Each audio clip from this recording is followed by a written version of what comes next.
Hvala predsjedniče Sabora, poštovani predsjedniče Vlade, članovi Vlade, kolegice zastupnice i zastupnici.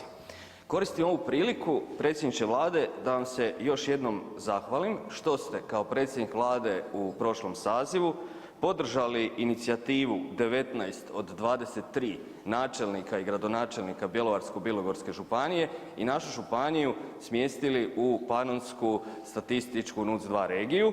Moram podsjetiti da je župan Bajs, SDP i stranke koje ga podržavaju žestoko se protivio tome i gurao nas u razvijeniju sjevernu statističku regiju.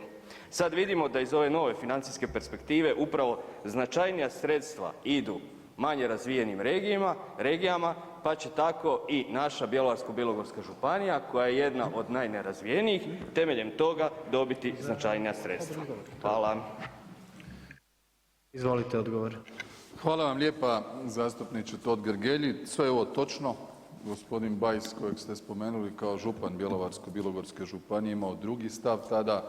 Vlada je donosila odluku srećom i ispravljala nepravde nekadašnje Vlade SDP-a i tadašnjeg ministra regionalnog razvoja gospodina Grčića koji je napravio podjelu od koje naravno smo stavili u isti koš razvijenije dijelove Hrvatske s onima koji su slabije razvijeni. Mislim da je ova statistička karta puno bolja, to je u biti karta gospodarskih potpora i drago mi je radi razvoja Bjelovarsko-bilogorske županije da smo pri donošenju odluke konzultirali i više ljudi iz te županije, a ne samo župana kojeg ste spomenuli.